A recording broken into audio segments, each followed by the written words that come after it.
Hola queridos amigos, aquí nos encontramos en otra lectura del tercer tomo de comentarios psicológicos sobre las enseñanzas de Goldreich y Ouspensky.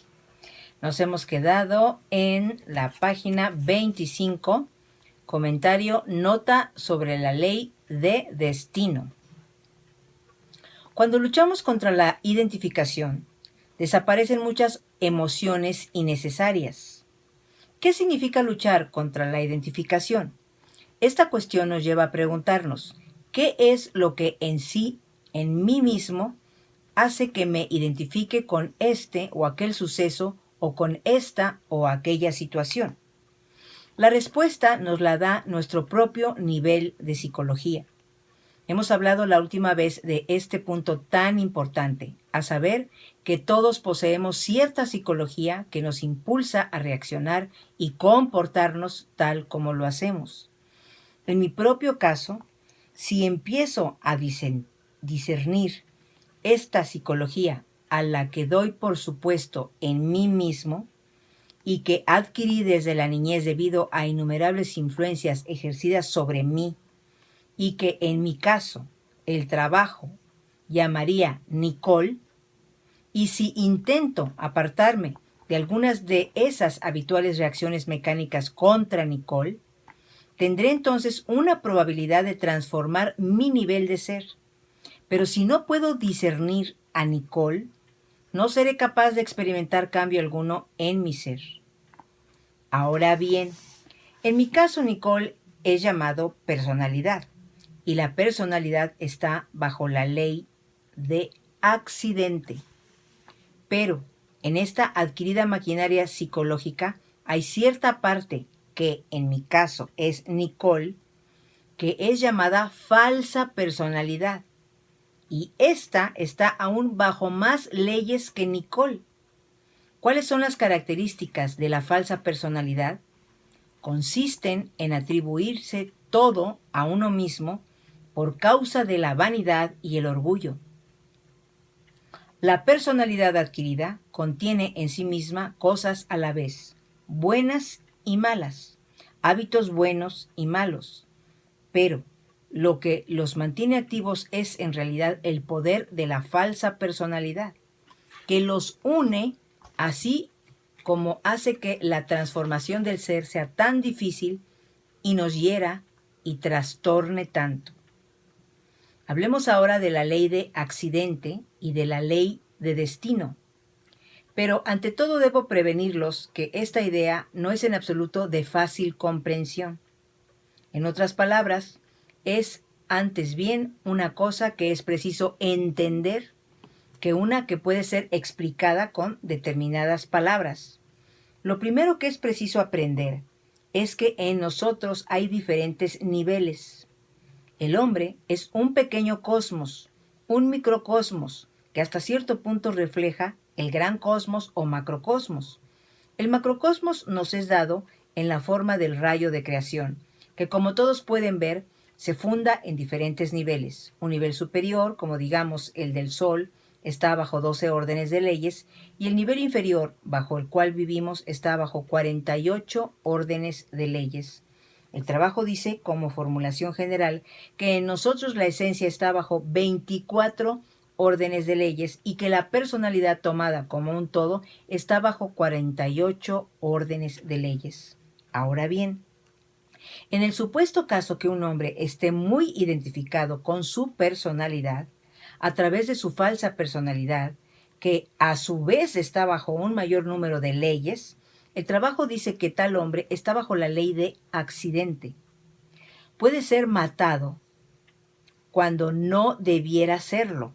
Esto es, puede ser matado por la ley del accidente porque está identificado con su personalidad.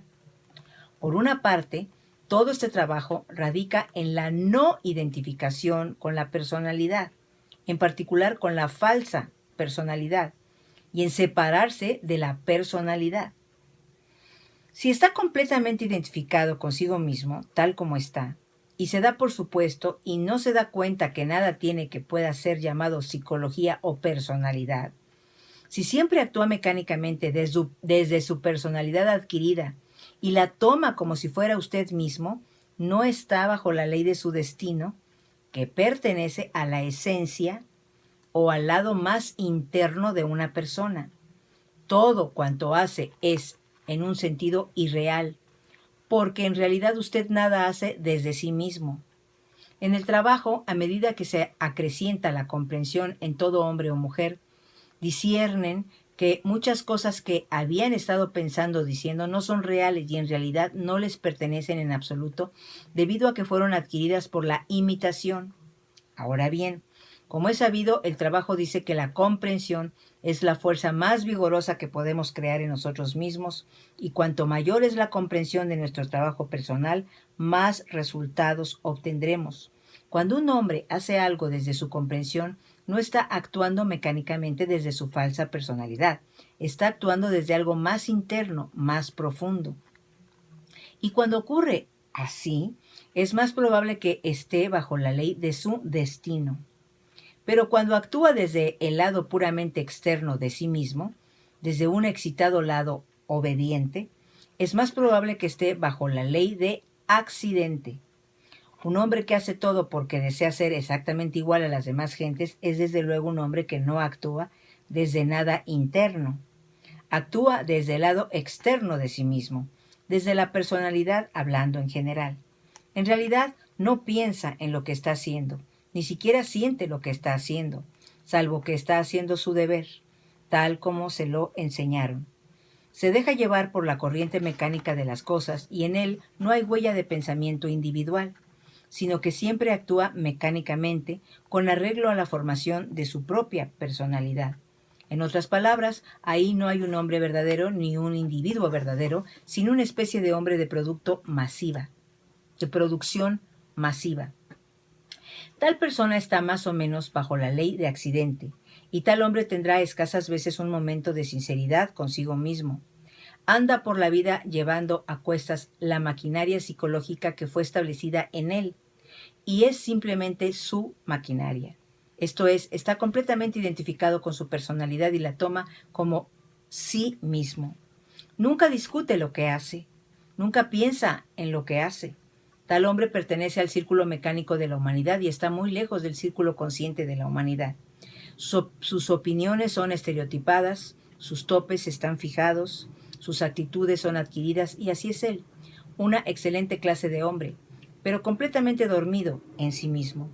Tal hombre no está bajo la ley de su destino. Ahora bien, suponiendo que dicho hombre empiece a observarse a sí mismo a la luz de la enseñanza impartida por el trabajo y comience a notar lo que dice y cómo se comporta, y en ciertos momentos se pregunte por qué dice esas cosas y siempre se comporta de esa manera, tal hombre está empezando a observarse a sí mismo y mediante la observación de sí ya no se identifica tanto consigo mismo. Tal hombre, tal mujer ha empezado a convertirse en una persona más interna, él mismo, ella misma. Empezaron a separarse de la personalidad y en especial de la falsa personalidad que gobierna la vida externa. Empiezan a convertirse en ellos mismos, a penetrar en un nivel más profundo de sí mismos. En otras palabras, empiezan a convertirse en lo que es real en ellos, en lo que es esencial.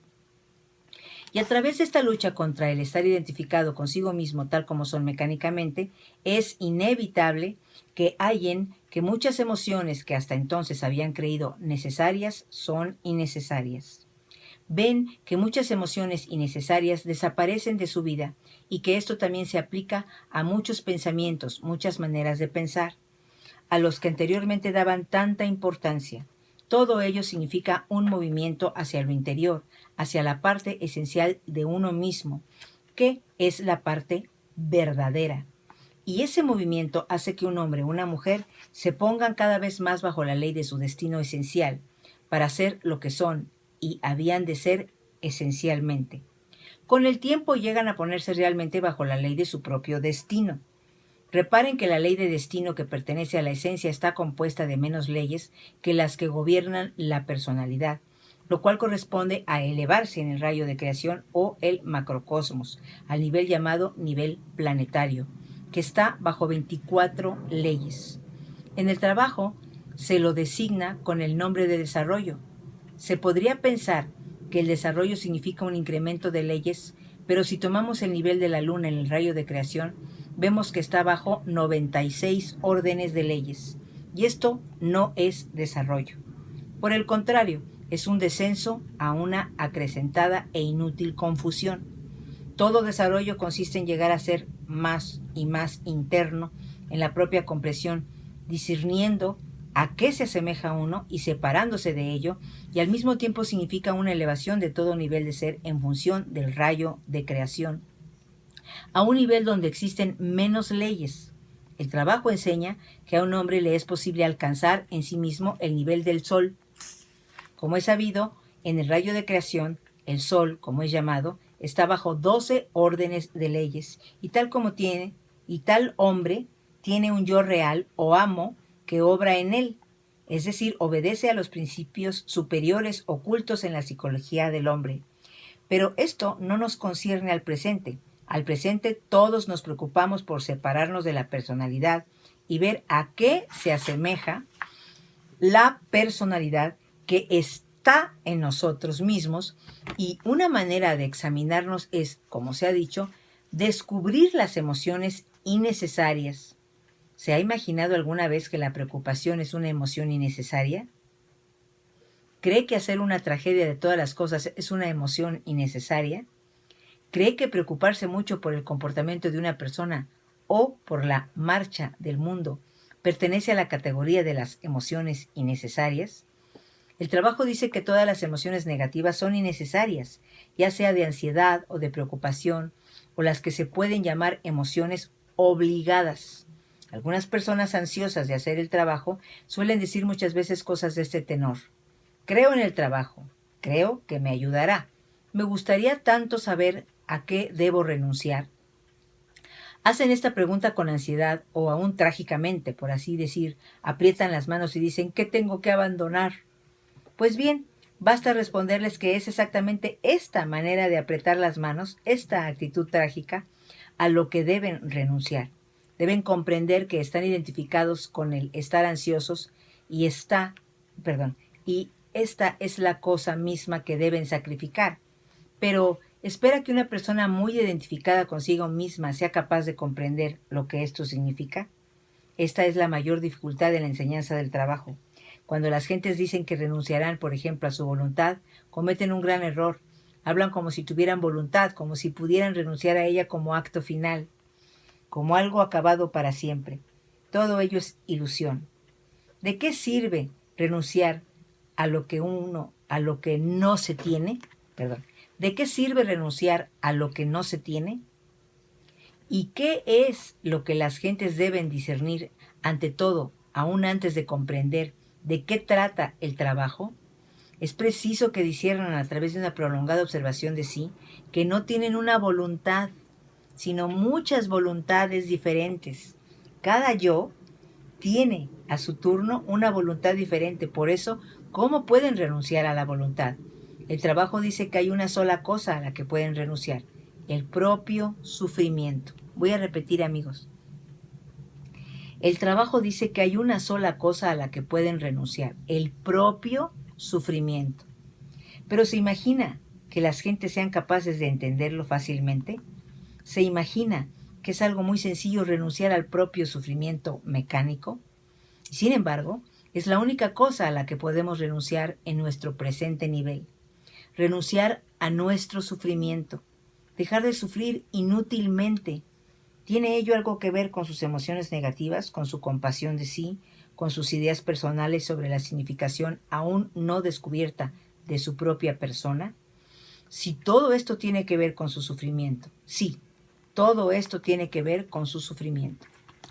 Cuando ha realizado algún acto de esta clase en sí mismo, sentirá una ligereza y felicidad que le mostrará que el trabajo tiene mucha razón en lo que dice.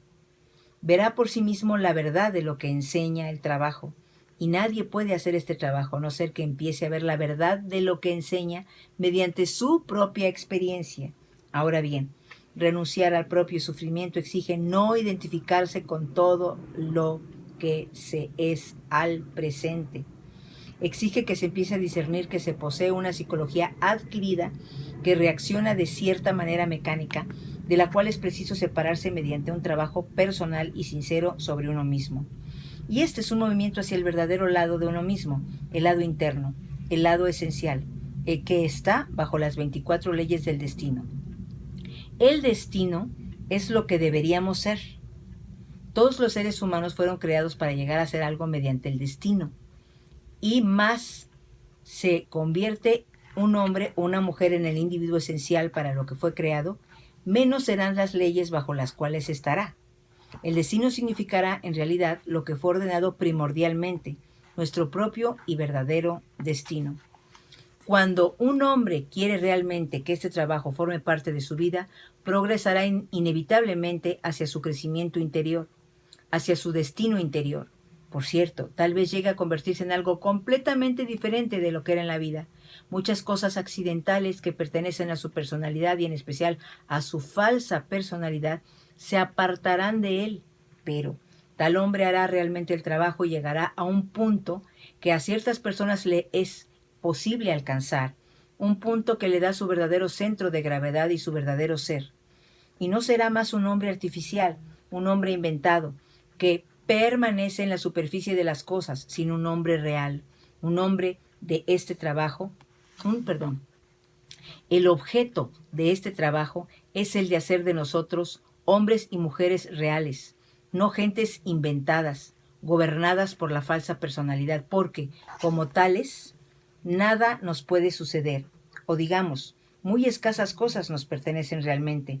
Si recuerda los principios del trabajo, si trata de poner su voluntad tal como la tiene de los yoes que desean trabajar, a la prosecución de estos principios, a la prosecución de ciertas reglas que le fueron enseñadas, en especial sobre la charla equivocada, interior y exterior, si empieza a obedecer a la idea central que es preciso, por ejemplo, recordarse a sí mismo, cabe decir que está renunciando a su voluntad ordinaria tal como es. Si siguiendo el trabajo, meditando en lo que enseña, pensando en él y llevándolo a su vida todos los días de una manera nueva, le será posible progresar hacia el verdadero lado de su persona y escapar así a la ley de accidente.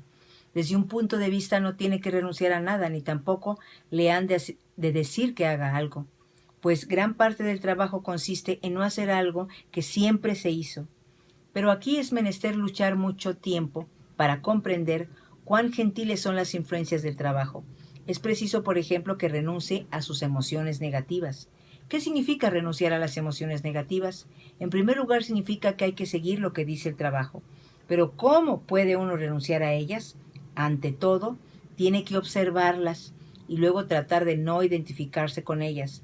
La mayoría de las personas, unos 5 minutos después de haberse levantado por las mañanas, empiezan a identificarse con las emociones negativas, es decir, se identifican con sus habituales reacciones personales contra la vida. No observan lo que les sucede por carecer simplemente de autoobservación en el sentido de trabajo. Se entregan al abandono, no se recuerdan a sí mismas, no se mantienen unidas internamente. En otras palabras, al levantarse caen instantáneamente en el sueño. Se pasan el día atrayendo hacia sí situaciones y cosas que no les sucederían si se recordaran a sí mismas. Media hora de trabajo por la mañana produce una notable diferencia de todo el día. Todos ustedes comprenden muy bien lo que significa estar bajo la ley de accidente y la ley de destino o fatalidad. Pero las gentes deben encontrarlo por sí mismas. Las gentes muchas veces abren cartas en el momento en que se levantan. Me pregunto por qué lo hacen. ¿Acaso es necesario sumergirse inmediatamente en los accidentes de vida sin haber levantado en uno mismo cierta resistencia a la vida? Sin haber tenido un instante sagrado de recuerdo de sí consigo mismo, de modo que la vida y todos sus accidentes no irrumpan instantáneamente y ocupen toda la psicología. Aquí terminamos, amigos. Vamos a quedarnos en la página 30. Nuestro nuevo comentario va a ser observación de los yoes y los estados. Y acabamos de leer nota sobre la ley de destino. ¡Wow! Pues, amigos lindos, qué maravilloso sería siempre, siempre, siempre tener en nuestra mente que mientras más mecánicos seamos, más atraemos la ley del accidente. que mientras más internos seamos, mientras más pulida esté, digamos, nuestra esencia, mientras más estemos en el deseo de obtener poco a poco una cierta conciencia más despierta, menos mecánica, estaríamos más bajo la ley de nuestro destino original, de nuestro verdadero destino, sea cual fuere es el que Dios nos asignó, pero estaríamos más llevados hacia esa ley que hacia la ley del accidente, que en esta última parte, que es muy significativo observar, que nos están diciendo que si no tenemos ningún momento de reflexión, de decir, voy a recordarme a mí mismo, no me voy a identificar con cosas negativas, voy a tratar de estar siempre pendiente de estar en mi óptimo estado, en el mejor estado en el que yo pueda estar, mantenerme ahí, voy a acordarme del péndulo, voy a acordarme de la no identificación. Si pudiéramos intentarlo, entonces al levantarnos ya sería un poquito una actitud más de agradecimiento, más de fortaleza, más de actitud positiva hacia la vida, más de hacer las cosas con cierta, digamos, admiración, o como los chiquillos, ¿no? Sorpresa, ¿no? Que dijéramos, wow, o sea, qué maravilla que sale el agua caliente, ¿no? Es que, amigos, no se han puesto a pensar que si a nosotros nos hubiera tocado vivir en otras épocas, cuando vemos esas películas donde la gente no tenía agua, donde la gente salía a llenar una cubeta de agua, que no tenían luz, que escaseaba la comida, todas esas películas de aquellas épocas, ¿no? Antiguas, ¿no? Donde estaban descubriendo apenas todas esas cosas de las cuales nosotros gozamos y que las damos por sentadas, ¿no, amigos? Ay, voy a prender la luz. Ay, voy a meter al microondas. Ay, qué horror. 2 minutos esperarme a que salga mi sándwich. Entonces, si pudiéramos en un momento dado tener la conciencia de todas las maravillas que nos rodean en esta época, abrir un refrigerador y decir, wow, tengo mi comida ahí preservada, mis hielitos para cuando tomar un refresco frío, ¿no? Tengo mis pechuguitas ahí de pollo, tengo mi estufita que la puedo abrir, luego el gas sale, tengo mi agüita caliente para bañarme, gracias Dios mío por permitirme estar en esta época, la verdad. Gracias Dios mío por permitirme tener un techo. Gracias Dios mío por permitirme escuchar, por permitirme ver, por permitirme el don de la palabra. Cosas que damos por sentadas, pero que son regalos de Dios. Entonces, mira, viviríamos más agradecidos y viviríamos más felices, a sabiendas que Dios está con nosotros siempre, siempre, siempre, siempre. En las buenas y en las malas. Nos está enseñando siempre, siempre, siempre, toda la vida. Entonces, amigos, pues qué bonito es saber que mientras más conscientes intentemos ser, más nos acercamos a la ley de nuestro destino. Y mientras más mecánicos, más ir con todo lo que dice la gente, con todas las apariencias, yo voy a contestar lo mismo que he contestado siempre, me voy a defender como me he defendido siempre, yo no me voy a dejar, yo voy a criticar, yo voy a violentar, ¿no?